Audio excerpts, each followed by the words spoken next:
Hello વિદ્યાર્થી મિત્રો, આપણે લાસ્ટ લેક્ચરની અંદર વ્યતિકરણની ચર્ચા કરી ગયા. યંગના પ્રયોગના આધારે એના ઘણા બધા એમસીક્યુ પણ આપણે ગણી લીધા. હવે આજે એના એ જ યંગના પ્રયોગની અંદર જેને કહેવાય ને કે ખૂબ ડેપ્થમાં વાત કરવાની છે, પણ તમારી એનસીઈઆરટીની અમુક મર્યાદા છે, એટલે એ મર્યાદામાં રહીને આપણે વાત કરવાની છે. બાકી જો ખરેખર આ ટોપિક અત્યારે ભણવામાં આવે ઓપ્ટિકની દ્રષ્ટિએ તો ખૂબ એટલે ખૂબ ઇન્ટરેસ્ટિંગ છે. હવે આપણે મેં તમને યંગના પ્રયોગની શરૂઆતમાં એમ કીધું હતું કે યંગના પ્રયોગની અંદર યંગે શરૂઆતમાં શું કર્યું કે બે જુદા જુદા ઉદ્ગમ તરીકે બે સોડિયમ લેમ્પ લીધા, પણ એના કારણે એને કાંઈ રિઝલ્ટ મળ્યું નહીં, કાંઈ વ્યતિકરણ ભાત જોવા મળી નહીં. શું કામ ન જોવા મળી? કેમ કે એને ખબર પડી ગઈ કે ભાઈ આવી રીતે બે જુદા જુદા ઉદ્ગમો રાખીને કાંઈ સમાન કળા ધરાવતા પ્રકાશિત બિંદુઓ મેળવી ન શકે. આપણને ખબર છે કે સહાયક વ્યતિકરણ માટે મિનિમમ કાંઈક અમુક ટાઈપ ઓફ પાથ ડિફરન્સ હોવો જોઈએ, અથવા તો અમુક ફેઝ ડિફરન્સ હોવો જોઈએ, કળા તફાવત અથવા તો કાંઈક પથ તફાવત હોવો જોઈએ, તો જ સહાયક વ્યતિકરણ રચાય છે. પણ એ લોક કરવાની સિસ્ટમ અને એની પહેલાની થોડીક વાત કે જેની ઉપર ખરેખર આપણે વિચાર કરવો જોઈએ કે જો આ પ્રયોગની અંદર કાંઈક આવો સુધારો કર્યો હોય તો હું ફેરફાર લાવી શકાય આપણા પરિણામની અંદર, એની ચર્ચા છે અહીંયા છે અત્યારે આપણે કરવી છે.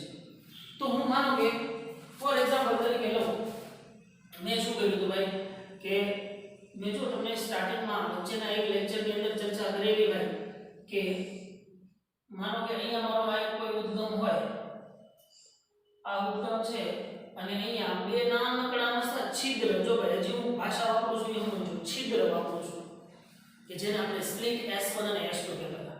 બટ છિદ્ર છે ને એને એક્ઝેક્ટ સ્લિટ નહીં કહેવાય. આજે આપણે ભણીએ કે એક્ઝેક્ટ સ્લિટ કોને કહેવાય. છિદ્રથી હું ફેર પડશે અને સ્લિટથી હું ફેર પડશે, એ વસ્તુ સમજે. તો ફર્સ્ટ ઓફ ઓલ એક વસ્તુ તો ખબર છે કે આને મેં સોર્સ S1 કીધો છે અને આને મેં સોર્સ S2 કીધો છે. હવે ઓબ્વિયસ વાત છે કે આને સીધો આની ઉપર આપાત કરી શકાશે નહીં. ઈ તો યંગે ઓલરેડી પહેલા ટ્રાય કરી ચૂક્યો, પણ ખબર છે કે એના કારણે કઈ રિઝલ્ટ મળ્યું નહીં.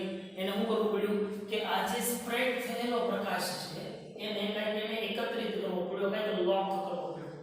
અને ઈ લોક કરવા માટે એને આની વચ્ચે એક એવું સ્લિટ મૂકી. હવે જોજો ખાસ, મેં તમને દર્શાવવા માટે થઈને આ બંને સોર્સ અને સોર્સ S1 અને S2 એટલા બધા દૂર મૂક્યા છે, બાકી ઈ બંને સ્લિટ છે એકબીજાની ખૂબ જ નજીક છે. કેટલી નજીક હશે તો કે ભાઈ પહેલા તો પ્રકાશ આની ઉપર ઇન્સિડન્સ થશે, આની ઉપર આપાત થશે, અને આમાંથી પ્રકાશ જે છે એ એક બિંબ સ્વરૂપે બહાર નીકળશે. હવે આ પ્રકાશ બિંબ છે ને, આ જે પ્રકાશ બિંબ છે ને એની બિંબ વિડ્થ મતલબ એમ કહો કે આ પ્રકાશના બિંબની પહોળાઈ છે ને ઈ જો લિમિટમાં હશે ને તો જ અહીંયા માનો કે હું પડદો રાખું છું, અહીંયા જે નાનો પડદો રાખી તો જ આ પડદા ઉપર કઈ કઈ વ્યતિકરણ ભાગ છે એ જોવા મળશે. તો હવે જોઈએ કે ભાઈ શું રિલેશન છે આ બીમ વિડ્થ નો. હવે ઈ બીમ વિડ્થ વધારે કે ઘટાડવી છે એની ઉપર ડિપેન્ડ છે. તો જો તમે તો મૂળ સોર્સ ઉદ્ગમ તરીકે અહીંયા આને લેશો, આમાંથી એક તરંગો નીકળશે, આમાંથી એક તરંગો નીકળશે, બંને સંપર્ક થઈને વ્યતિકરણ ભાગ જોવા મળશે. પણ આનું પણ કઈ ઇમ્પોર્ટન્સ છે, મૂળ સોર્સ જે તમારો S, આને મેં S1 S2 કીધા છે એટલે આને હું મૂળ સોર્સ છે ને S કહી દઉં, મૂળ સોર્સ. બરાબર, શબ્દો પકડજો. હવે આ મૂળ સોર્સમાંથી નીકળતું પ્રકાશનું બીમ ઈ કેટલું પહોળું હોવું જોઈએ? તો કે ભાઈ ઈ S1 અને S2 ને કવર કરી શકે ને એટલું જ હોવું જોઈએ, અથવા તો એનાથી થોડું મોટું હશે ને તો ચાલશે, પણ એનાથી ખૂબ મોટું મતલબ આમાંથી કે સો મોટો બોક્સ જ નીકળે તો કાંઈ વ્યતિકરણ જોવાનું નથી. એના માટે વ્યતિકરણની એક શરત આપણે લેવી પડશે. આપણે સહાયક વ્યતિકરણની હું એક વાત તમને એક્ઝામ્પલ તરીકે લઈ દઉં તો કે ભાઈ સહાયક વ્યતિકરણ આપણે કોને કીધું તો કે સહાયક વ્યતિકરણ માટે પાથ ડિફરન્સ છે n લેમ્બડા અનુસાર ચેન્જ થવો જોઈએ, જે આપણે તારવી દીધું. તો કે ભાઈ મેં જોયું હતું કે n લેમ્બડા x d/d થતું હતું. તો x મને મળ્યું હતું n લેમ્બડા d/d. બરોબર, તો આ x છે એનું છે મધ્યસ્થ અધિકતમથી કોઈ n ની પ્રકાશિત શલાકાનું અંતર છે. તો તમે અહીંયા જુઓ કે આ d છે એ શું દેખાડે છે સ્મોલ d છે એ બે ક્રમિક સ્લિટ વચ્ચેનું અંતર છે અને કેપિટલ D શું દેખાડે છે તો કે સ્લિટ અને પડદા વચ્ચેનું વિસ્તર છે ને તો હવે અંતરોમાં ખાસ ભૂલ ન કરતા આ જે ડિસ્ટન્સ છે ને ઈ જો આ છે ને ઈ તમારું સ્મોલ d છે અને અહીંયાથી આ જે ડિસ્ટન્સ છે ને ઈ તમારું કેપિટલ D છે બરાબર એ તો આપણે ખ્યાલ છે તો હવે હું શું કરું ભાઈ કે જો માનો કે હું આ બે સ્લિટને તમે આ સૂત્ર ઉપરથી જોતા જશો કે જો બે સ્લિટને ખૂબ નજીક લાવો તો બે સ્લિટને ખૂબ નજીક લાવો મતલબ d ઘટશે સ્મોલ d ઘટશે તો x છે એ શું થશે વધશે મતલબ કે મધ્યસ્થ અધિકતમ થી n1 બરાબર પેલા આટલી મળતી હતી એમ બદલે n1 ની બરાબર અહીંયા છે મળશે તો એનો મતલબ એમ થાય કે આ d કે તમે લિમિટમાં ઘટાડી શકશો ખૂબ સૂક્ષ્મ d પણ તમે લઈ શકશો નહીં તો પણ તમને પ્રકાશિત શલાકાઓ જોવા મળે નહીં થાય ને હવે તમે વિચાર કરો કે અહીંયા તો એક મધ્યસ્થ અધિકતમ મળતો જ હોય હવે એ મધ્યસ્થ અધિકતમ અહીંયા મળે છે n બરાબર 1 પહેલા અહીંયા મળતું છે એટલે d હતો એની કરતા એ નાનો કર્યો તો n બરાબર 1 ની પ્રકાશિત શલાકા છે નહીં આવે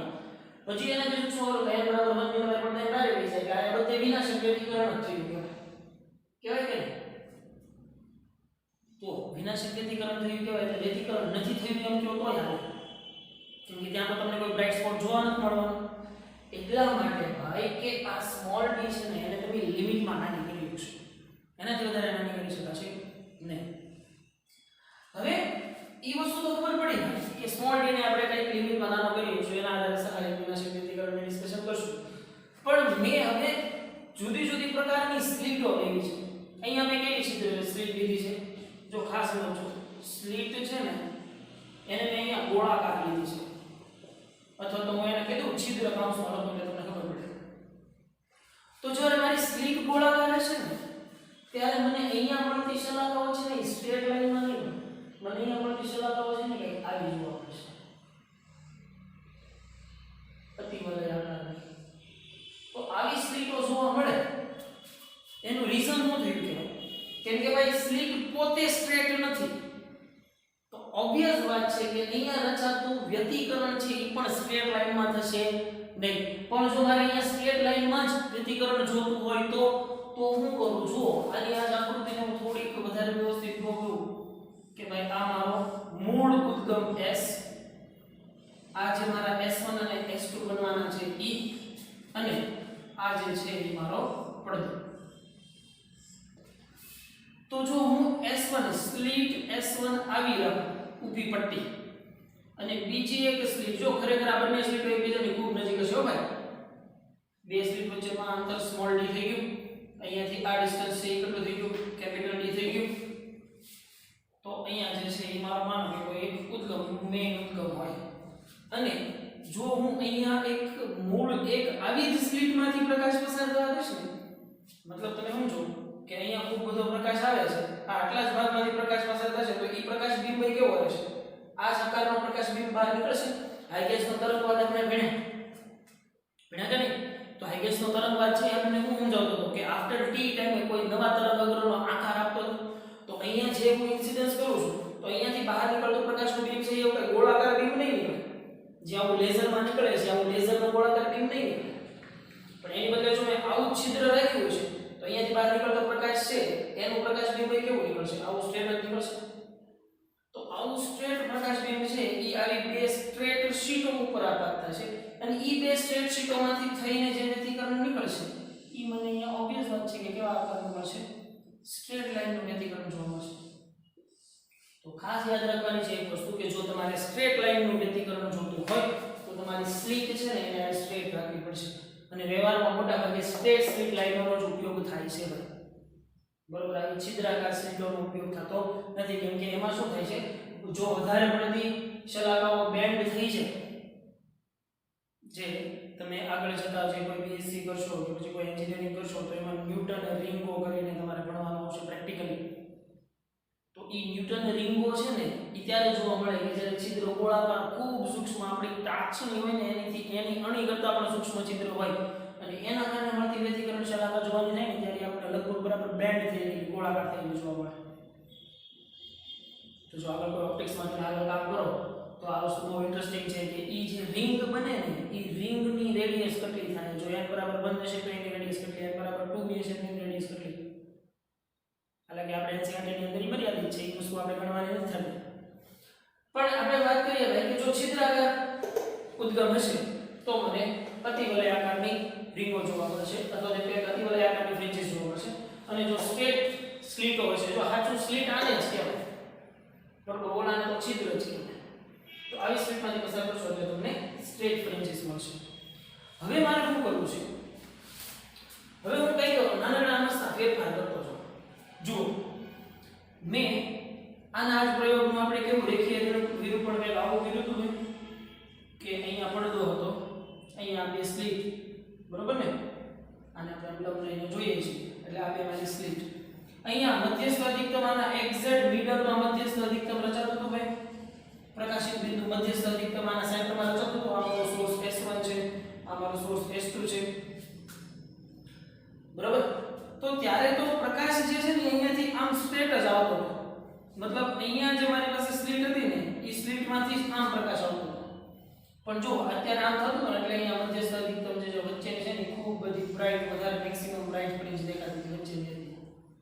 પણ હવે હું શું કરું છું ભાઈ, જુઓ, હવે હું આ સોર્સને કંઈક ડિસ્ટર્બ કરું, મતલબ આ સોર્સને છે ને હું થોડો ત્રાસો કરું એની જગ્યાએથી, થોડો ત્રાસો કરું મતલબ કે આવી રીતની સ્લીટ રાખું છું. તો હવે આવી રીતે પ્રકાશ આપાત કર્યો છે, તો આવી રીતે પ્રકાશ આપાત કર્યો છે તો કાંઈ ફેરફાર નહીં થાય ભાઈ. જોવાનું તમારે કે જો પેલા સોર્સ છે એ આવી રીતે આવતું હતું, જો અત્યારે ખાલી એક જ કરું છું, આખું બીમ નથી ડ્રો કરતો બરોબર. આ જે છે ને એ પેલા આવી રીતે જતું હતું, એના કારણે તમને આ બંનેના વ્યતિકરણના કારણે અહીંયા મધ્યસ્થ અધિકતમ અહીંયા રચાતું, મધ્યસ્થ અધિકતમ બરોબર. પણ હવે શું કરો છો તમે, પ્રકાશ છે ને એ આ પ્રમાણે ઇન્સિડન્સ કરો છો, મતલબ એના અમુક એંગલથી, મતલબ એની હોરિઝોન્ટલ લાઈનથી કોઈ માનો કે phi જેટલા એંગલથી ત્રાસો. આ તમારો મેઇન ઉદ્ગમ છે ને ભાઈ. હવે આ મેઇન ઉદ્ગમનું સ્થાન મેં ફેરવ્યું, ઉદ્ગમ અહીંયા આપેલું એટલે અહીંયા આવી ગયું, કેટલો એની હોરિઝોન્ટલ સાથે phi જેટલા ડિફરન્સથી, phi જેટલા થીટાથી ત્રાસો પ્રકાશનું કિરણ આપાત કર્યું છે. તો તમને શું જોવા મળશે, જોજો ભાઈ, ત્રાસો તમે પ્રકાશનું કિરણ આપાત કરશો ને એટલે તમારું મધ્યસ્થ અધિકતમ છે ને આને અકોર્ડિંગ ત્રાસો મળશે. તો તમને એક વસ્તુ ખબર પડી ગઈ કે જો અહીંયાથી આવતો જે મેઇન ઉદ્ગમ છે ને, જો એ ઉદ્ગમને ઉપર કે નીચે કરીશ ને તો મારું મધ્યસ્થ અધિકતમ છે ને એ પણ ઉપર કે નીચે થશે. એ કેટલું થશે તો કે ભાઈ એ પણ એનો કોણીય ફેરફાર છે ને, એ કોણીય ફેરફાર આપણે નોંધવાનું થશે, એ પણ phi જેટલો ફરશે કહેવાશે. સમજાય છે ભાઈ? સિમ્પલ વાત છે કે જો હું એના મૂળ ઉદ્ગમ પહેલા આવી રીતે તે સ્ટ્રેટ પ્રકાશ આપાત કરતો હતો, એની બદલે આ પ્રકાશ બીમને હંમેશા ત્રાસું કર્યું છે. તો પહેલા જે મધ્યસ્થ અધિકતમ મને એક્ઝેક્ટ મિડલમાં મળતો હતો S1 અને S2 ના, એની બદલે હવે મને એ મધ્યસ્થ અધિકતમ ત્યાં નીચે શિફ્ટ થયેલું જોવા મળશે. જો હું આવી રીતે પ્રકાશને આપાત કરું તો મને એનું જ મધ્યસ્થ અધિકતમ છે એ ક્યાંક અહીંયા ઉપર શિફ્ટ થયેલું જોવા મળશે. ટૂંકમાં મૂળ ઉદ્ગમના સ્થાનમાં ફેરફાર કરશું તો મધ્યસ્થ અધિકતમના સ્થાનમાં ફેરફાર થશે. તો ઈ મધ્યસ્થ અધિકતમના સ્થાનમાં ફેરફાર થાય ને તો બીજી ઘણી બધી રાશિઓમાં ફેરફાર થઈ છે. હવે ઈ બીજી ઘણી બધી રાશિઓ મતલબ કઈ એ આપણે દાખલા સ્વરૂપે આવશે એટલે આપણે જોશું. પણ અત્યારે એટલી વસ્તુ ક્લિયર હોવી જોઈએ કે મધ્યસ્થ અધિકતમને જો હું એના મૂળ સ્ટ્રેટ લાઈનથી ફેરવીશ તો જેટલા એંગલે મધ્યસ્થ અધિકતમ મારું હતું એના કરતા જેટલા એંગલે જો મેં સોર્સ ફેરવ્યો એટલા જ એંગલે મધ્યસ્થ અધિકતમ ફરશે. ક્લિયર ભાઈ? હવે એની અંદર એક બીજી ઇન્ટરેસ્ટિંગ વાત એવી કરવી છે મારે કે ભાઈ શલાકાઓ મળવાની સંભાવના ક્યાં શલાકાઓ ક્યારે મળે એ પ્રશ્ન પૂછો, ક્યારે મળે? હવે આને મેં ખાલી છે ને ઉપર નીચે કર્યું, પણ હવે હું શું કરું જો આ જે છે ને એને હું નજીક અને દૂર લઈ જાઉં તો હું ફેરફાર થાય. તો કે ભાઈ મારી શલાકાઓ દેખાવા મળે અથવા તો એમ કહેવાય કે શલાકાઓ જોવા માટેની શરત છે ને એ કઈ આવી છે small s upon capital S is equal to lambda by small d થશે sorry less than or equal to આટલું થાય ને ત્યારે મને કોઈ પણ પ્રકાશિત શલાકા છે ને એ જોઈ શકાશે. હવે તમને પ્રશ્ન ઊભો થાય કે આવું કેમ અને આ સ્મોલ s ને કેપિટલ S શું છે, તો ઈ વસ્તુ આપણે સમજીએ. હવે જે સ્મોલ s છે ને સ્મોલ s હું અહીંયા લખી નાખું સ્મોલ s છે ને ઈ મૂળ ઉદ્ગમ સ્લિટની પહોળાઈ છે. ખાસ યાદ રાખજો સ્મોલ s છે એ શું છે મૂળ ઉદ્ગમ સ્લિટની પહોળાઈ છે અને કેપિટલ S છે ને ઈ શું છે મૂળ ઉદ્ગમથી બે સ્લિટ વાળા ઉદ્ગમ સુધીનું અંતર છે.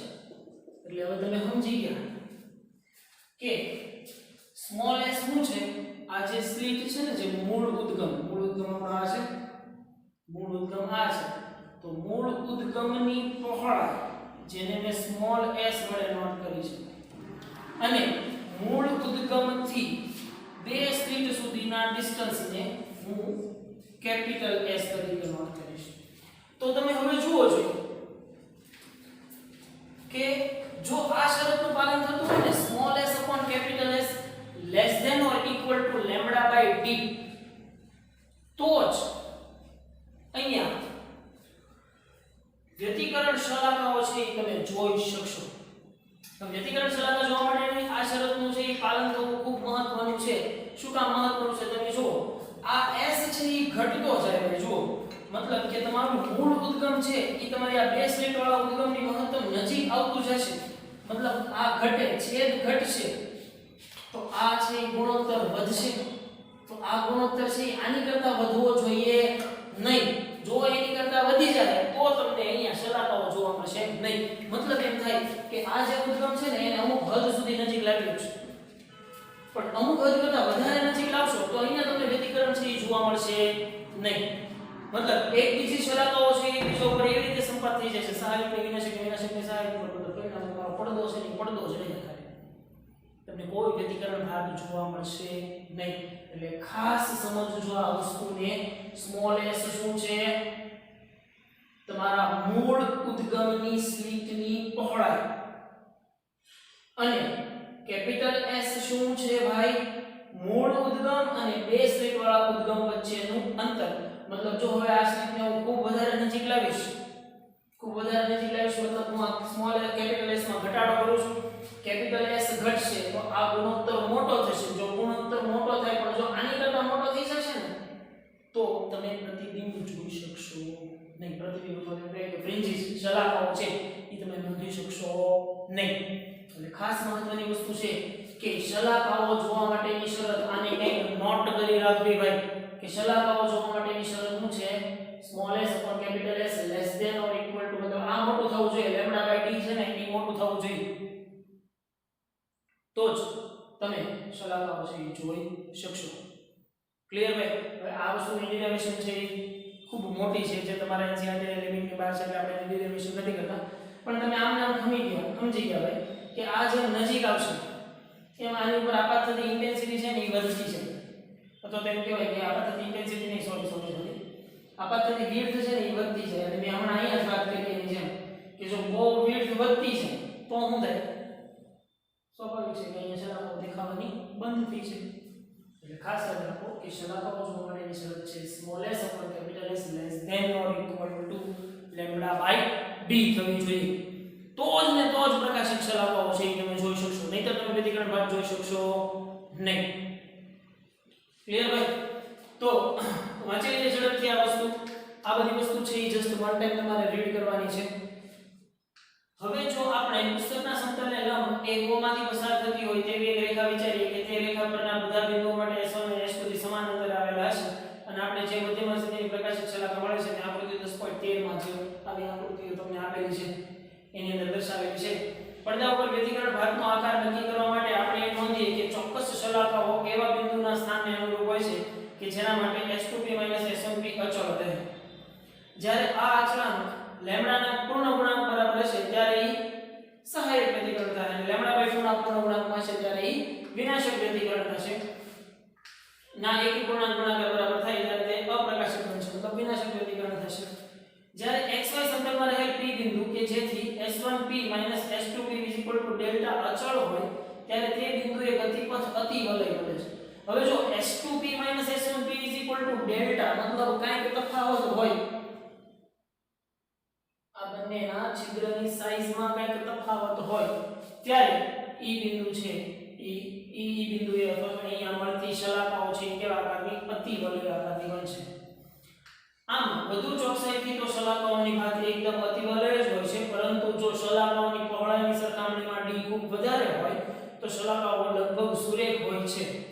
સ્વાભાવિક છે કે આ બે શલાકાની બે સ્લિટની પહોળાઈ કરતા આ તો મોટું જોવાનું છે ભાઈ.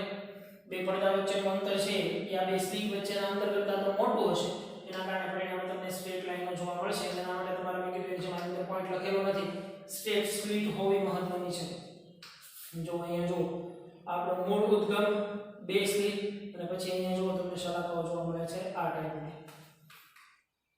આપણે અહીં જાણવું છે કે S1 અને S2 બિંદુવત ઉદ્ગમો હોવા છતાં શલાકાઓ સીધી રેખા તરીકે મળે છે. જો આપણે બિંદુવત ઉદ્ગમને બદલે સ્લિટ લીધી હોત તો દરેક બિંદુની દરેક જોડ દ્વારા સુરેખ શલાકા જ ઉત્પન્ન થતી હોત અને પરિણામે વધેલી તીવ્રતા સાથેની સુરેખ શલાકાઓ મળે.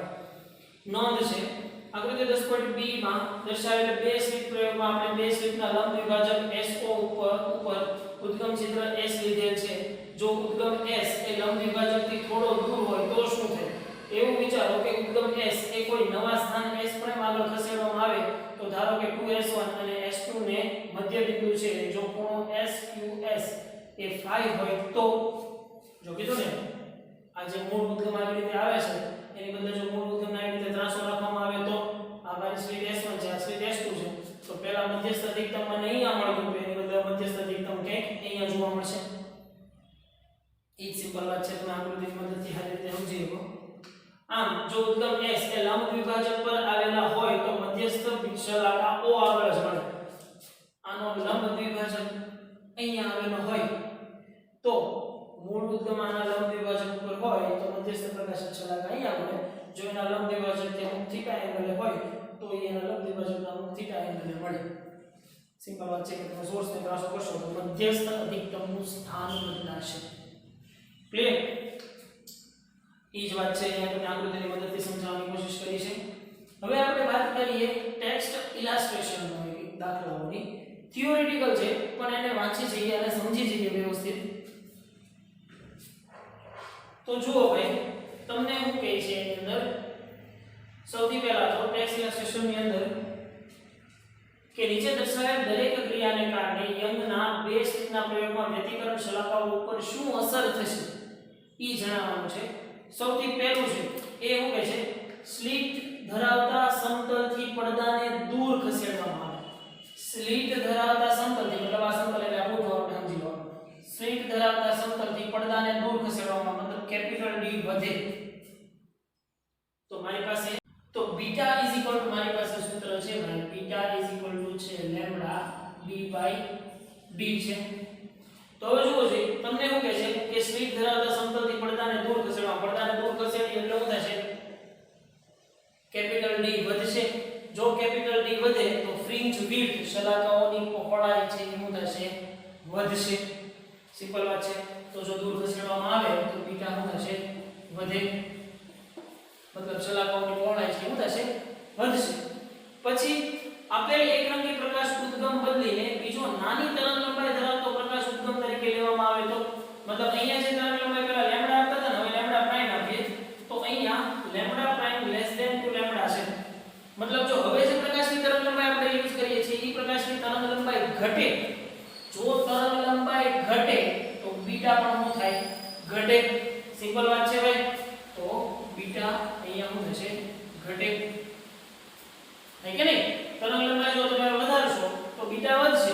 જો તરંગ લંબાઈ ઘટશે બીટા પણ ફ્રિન્જ વિડ્થ છે એ પણ ઘટે.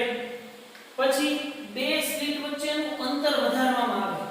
બે સ્લિટ વચ્ચેનું અંતર કેપિટલ ડી છે સોરી સ્મોલ ડી છે એ વધારવામાં આવે. બે સ્લિટ વચ્ચેનું અંતર વધે, ડી વધે તો બીટા શું થાય? ઘટે. તો અહીંયા શું થશે? શલાકાની પહોળાઈ છે એ ઘટે. અને પછી બે સ્લિટ ધરાવતા સમતલની નજીક ઉદ્ગમ ખસેડવામાં આવે તો બે સ્લિટ ધરાવતા સમતલની નજીક ઉદ્ગમને ખસેડવામાં આવે તો મતલબ સ્મોલ s ઘટે તો આ ગુણોત્તર વધે તો પ્રકાશિત શલાકાઓ છે એ ઝાંખી બને અને ખૂબ વધારે નજીક આવી જાય તો એક સમયે શલાકાઓ દેખાય નહીં. કેમ કે શલાકાઓ દેખાવા માટેની શરત શું છે? s = s ≤ λ/d થવું જોઈએ તો જ પ્રતિબિંબ છે એ ક્લિયર થાય. શલાકાઓ છે એને તમે આરામથી જોઈ શકો. પણ અહીંયા તમે શું કહ્યું કે બે સ્લિટ ધરાવતા સમતલની નજીક ઉદ્ગમ સ્લિટને ખસેડવામાં આવે. આની નજીક ઉદ્ગમ સ્લિટને ખસેડવું મતલબ સ્મોલ s ઘટે મતલબ આ ગુણોત્તર વધે તો λ/d કરતા જો એ વધી જશે તો શલાકાઓ દેખાવાની બંધ થઈ જશે અને એનાથી ઓછી હશે તો શલાકાઓ દેખાશે. ક્લિયર ભાઈ? સમજમાં આવે છે ને? એની પછી ઈ એમાં આગળ ગઈ છે કે ઉદ્ગમ સ્લિટની પહોળાઈ વધારવામાં આવે તો મૂળ ઉદ્ગમ સ્લિટની પહોળાઈ મતલબ સ્મોલ s વધારવામાં આવે તો સ્મોલ s વધારો મતલબ અહીંયા સ્મોલ s છે એ તમે વધારશો તો આ ગુણોત્તર વધશે તો λ/d છે એ ક્યાં સુધી સહન કરી શકશે? જ્યાં λ/d મોટું હશે ત્યાં સુધી ફ્રિન્જીસ દેખાશે. પણ જો સ્લિટની પહોળાઈ અમુક હદ કરતા વધારશો તો પછી શલાકાઓ જોઈ શકાશે નહીં. કેમ કે અમુક હદ કરતા વધારે તો મતલબ આવું થઈ જાય તો small s upon capital S greater than two λ/d થાય ને તો શલાકાઓ જોઈ શકાશે નહીં. સમજાય છે કે નહીં ભાઈ? આ વસ્તુ થોડી સૂક્ષ્મ લેવલની છે એટલે સમજવું બહુ કેરફુલ. શરતનું પાલન થવું જોઈએ તો જ શલાકા જોવા મળે. ક્લિયર? હવે એકરંગી પ્રકાશ ઉદ્ગમને બદલે સફેદ પ્રકાશ લેવામાં આવે તો હવે તમે સમજો. એકરંગી પ્રકાશ લઈએ મતલબ કોઈ એક પર્ટિક્યુલર તરંગલંબાઈનો પ્રકાશ લઈએ છે એની બદલે શ્વેત પ્રકાશ લઈએ તો શ્વેત પ્રકાશની અંદર તો ભાઈ સાથે સાથે રંગો હાજર છે, આખો સતત વર્ણપટ હાજર છે તો હું ફેરફાર કરું તો ભાઈ શ્વેત પ્રકાશ તમે લેશો તો અહીંયાથી પ્રકાશનું વિભાજન થવાની સંભાવના વધારે છે. મતલબ કે મધ્યસ્થ અધિકતમ તો એના સ્થાને જ રહેશે, એમાં કાંઈ ફેર નહીં પડે. અને મધ્યસ્થ અધિકતમ જે છે ને એ સફેદ રંગનો દેખાશે. મધ્યસ્થ અધિકતમ છે એ કેવા રંગનો દેખાશે? સફેદ રંગનો જ દેખાશે. પણ એની પડખે છે આ બાજુ તમે આવો તો તમને જાનીવાળી કિનારા ઉલટી દેખાશે અને આ બાજુથી આવો તો પણ તમને જાનીવાળી કિનારા ઉલટી દેખાશે. મતલબ સફેદ રંગની નજીક સૌથી લાલ રંગ હશે. પછી તમે જેમ દૂર જતા જશો એમ જાંબલી, અહીંયા નજીકમાં નજીક લાલ હશે, પછી જેમ દૂર જતા જશો જાંબલી. ડેવિએશનના આધારે નેગેટિવ જેમ આ જે મુદ્દો છે ને એ ન્યૂટન રીંગો ભણીએ ને તો બહુ વધારે મજા આવે. ન્યૂટન રીંગો ઉપરથી સરખું સમજાય એવું છે. તો આપણે એ બધાના જવાબ વાંચી લઈએ કે એ ક્રમિક શલાકાઓ વચ્ચેનું કોણીય અંતર નોટ કર્યા અબાઉટ ધીસ કોણીય અંતર જે આપણે ભણવાનું છે. હજી આપણે જોશું આમાં તે થોડો નાનો ટોપિક છે કે કોણીય અંતર કોને કહેવાય છે.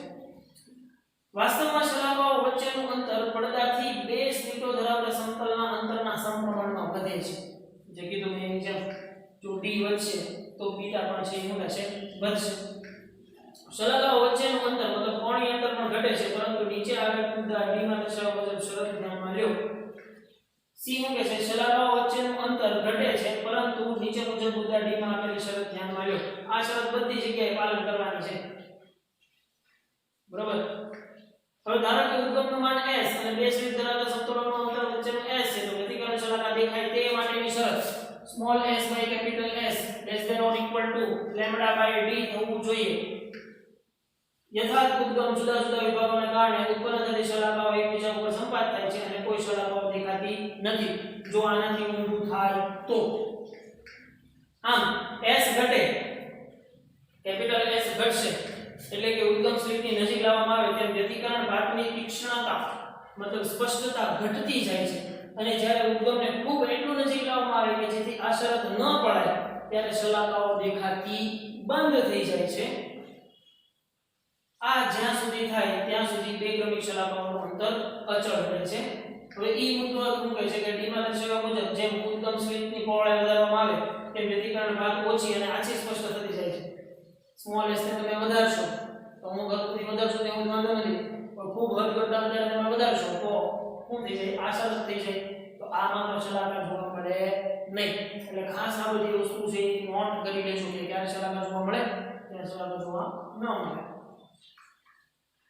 પછી સફેદ રંગ માટે જુદા જુદા ઘટક રંગોના કારણે મળતી વ્યતિકરણની ભાગો એકબીજા ઉપર સુસંબદ્ધ રીતે સંપાત થાય છે એવું જોવા મળશે જુદા જુદા રંગોને કારણે મળતી મધ્યસ્થ પ્રકાશિત શલાકા એક જ સ્થાને મળે છે તેથી મધ્યસ્થ શલાકા સફેદ રંગની જ દેખાશે પણ p બિંદુ કે જે s2p λ/p/2 એ વાદળી રંગ જે આગળથી વધીને બ્લુ ઘટક ઘેરાય છે અને શલાકા રાતા રંગની દેખાશે આમ તમે જો આ મધ્યસ્થ સફેદ શલાકાની બંને બાજુ તદ્દન નજીક આવેલ શલાકાઓ રાતા રંગની અને સૌથી દૂર આવેલ શલાકાઓ વાદળી રંગની દેખાશે એટલે આમાં કઈ તમે એટલું વિચાર યાદ રાખેલું કેમ કે આ છે ને આ તમે સ્પેક્ટ્રોમીટરની અંદર જોઈ શકાય આ વસ્તુ કેમ કે તમારા અત્યારે સિલેબસની બહાર છે આ એટલે તમે તેને યાદ રાખેલું કે આને શ્વેત રંગમાં વાત કરવામાં આવે ત્યારે વચ્ચેની પ્રકાશિત શલાકા છે એ સફેદ રંગની દેખાશે એની મહત્તમ નજીક હશે એ લાલ રંગની હશે અને દૂર જતા જશે એમ જામલી પછીનો આખો જે વર્ણપટ છે એ વર્ણપટના ક્રમની શલાકાઓ છે એ આપણને જોવા મળશે ક્લિયર ભાઈ તો ખાસ આની અંદર એટલી વસ્તુઓ જે છે એ નોટ કરવાની હતી એ તમે નોંધી લીધી હશે ભાઈ બરોબર ને તો આજના લેક્ચરની અંદર ભાઈ જો તમે હોમવર્ક જોવા જશો તો એક જ દાખલો છે અને આ નોંધવાળી વસ્તુઓ છે એ હોમવર્કમાં લખવામાં નથી આવતો પણ ઈ વસ્તુ તમારે એક વખત મહેરબાની કરીને કેરફુલી શાંતિથી વાંચી લેવાની છે બરોબર છે જેથી કરીને પછી કોઈ જાતનું આ કન્ફ્યુઝન ન રહી જાય અધરવાઇઝ તમારે અત્યારે નોટ ડાઉન કરવું હોય તો તમે લખતા જજો કે શલાકાઓ જોવા માટેની શરત small s by capital S greater than less than or equal to λ/d થાય તો જ શલાકા જોવા મળશે પણ જો આવી સિચ્યુએશન થાય મતલબ small s upon capital S greater than or equal to λ/d થાય તો શલાકાઓ જોવા મળશે નહીં અને આ સ્મોલ s ને કેપિટલ S શું છે એ વસ્તુ એક તમારે ખાસ નોટ કરી લેવાની છે નોંધી લેવાની છે ક્લિયર ભાઈ તો આજના લેક્ચરની અંદર માત્ર આ એક કન્સેપ્ચ્યુઅલ વાત છે સમજવા જેવી વાત છે એટલે બીજી બધા કોઈ બર્ડન આપતો નથી આને શાંતિથી સમજજો તો વધારે મજા આવશે આગળ જતા હજી આની આ વસ્તુના ડેપ્થમાં અમુક દાખલાઓ આવશે ને એ તમને આ શરતોના આધારે કન્ફ્યુઝ ના કરવા જોઈએ પછી ત્યારે હું આ બધી વસ્તુની ચોખવટ કદાચ ન કરવા બેસું કેમ કે આપણે ભાઈ અત્યારે જે માધ્યમથી ભણી રહ્યા છીએ એ માધ્યમમાં વારંવાર એક વસ્તુ રિપીટ કરવાથી તમારો ટાઈમ તમારા ડેટા મોસ્ટ ઇમ્પોર્ટન્ટલી ડેટા બરબાદ થાય તો એ વસ્તુ તો આપણને પોસાય નહીં કેમ કે આપણે કઈ ફિઝિક્સ થોડા ભણીએ છીએ બીજા બધા સબ્જેક્ટ ભણીએ છીએ એટલે બધાને ડેટા આપવો જોઈએ ને બરોબર છે તમને એમ થતું હોય કે એ બધા વિશે અમે ચિંતા નથી કરતા નહીં ગાઈસ અમે એ બધી વસ્તુઓ વિશે વિચારીએ છીએ કે ભાઈ તમારા એક દિવસની ડેટા લેવલ કેટલી હોય એને અકોર્ડિંગ તમે એટલા બધા લેક્ચરો અટેન્ડ કરો છો અને ખરેખર આવી સિચ્યુએશનની અંદર પણ તમે ખૂબ સારી રીતે ભણી રહ્યા છો એ વસ્તુ જાણીને ઘણી ગર્વ થાય કે નહીં યાર આ એક સાયન્સનો સ્ટુડન્ટ કહેવા માટે લાયક છે હશે ઘણા બધા એવા 20-30% એવા હશે કે જેને રોજ WhatsApp ગ્રુપમાં મેસેજ આવતા હશે બટ યાર હુ કેર્સ આપણને કાંઈ ફેર ન પડે હવે પછી લડી લેવું જોઈ લેવું પણ છોકરાઓ લડી લેવું ને જોઈ લેવું સમય આવે ને ત્યારે એ વસ્તુ કરી લેવાય પછી પાછળથી પછતાવું એની કરતા અત્યારે ફ્લોમાં ધીમે અત્યારે જો તમને ખબર છે તમારા રેગ્યુલર સ્કૂલ ડે ના ટાઈમ કરતા અત્યારે તમારી પાસે બર્ડન ઘણું બધું ઓછું છે